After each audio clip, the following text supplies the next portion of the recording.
દરેકે દરેક વ્યક્તિને જીવવાનો અધિકાર છે. તમે ક્યારેક કોઈક કીડીને હાથ ટચ કરવા જશો ને તો એ પણ પોતાનો જીવ બચાવીને ભાગવાના પ્રયત્ન કરશે. તમે તો ખાલી એને ટચ કરવા માટે જઈ રહ્યા છો. જીમની અંદર હું જતો હોઉં ત્યારે ઘણી વખત મારા ટ્રેનર્સ મને એવું કહેતા હોય કે સર, તમે એગ અથવા તો નોનવેજ ખાવાનું સ્ટાર્ટ કરી દો ને તો તમારી પ્રોટીનની રિક્વાયરમેન્ટ જલ્દી ફૂલફિલ થઈ જશે. કેમ કે દરેકે દરેક વસ્તુમાં તમને ક્લીન પ્રોટીન મળતું હોય છે. પણ આપણે શું કરવા કોઈ પણ જીવને હાનિ પહોંચાડીને આપણી ઇન્ટેક પૂરી કરવી જોઈએ.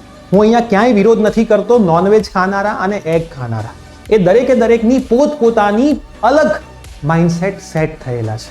હું બસ ખાલી એટલી રિક્વેસ્ટ કરવા આવ્યો છું, એક મેસેજ તમારા સુધી પહોંચાડવા આવ્યો છું કે જો આપણને આ પૃથ્વી ઉપર જીવવાનો અધિકાર છે તો એ તમામે તમામ જીવને પણ આ પૃથ્વી પર જીવવાનો એટલો જ અધિકાર છે જેટલો આપણને છે. આપણને સહેજ પણ તેલનો છાંટો અડી જાય છે, એક વિડીયો હું તમને બતાવું, આપણને તેલનો સહેજ પણ છાંટો અડી જાય છે તો પણ આપણે એની ઉપર દૂધ નાખવા માંડીએ છીએ, પાણી નાખવા માંડીએ છીએ, તળ લગાવવા માંડીએ છીએ.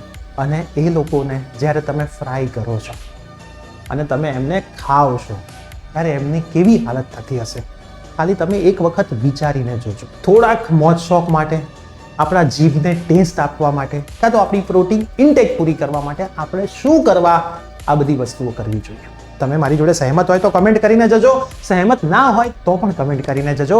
અને આ રીલ તમારા એ તમામ ફ્રેન્ડ્સને મોકલી દેજો કે જે પોતાના ઇન્ટેક માટે આ બધી વસ્તુઓ કરી રહ્યા હોય, મોજ શોખ માટે કરી રહ્યા હોય. તો ઘણા બધા ઓપ્શન એના સિવાય પણ છે.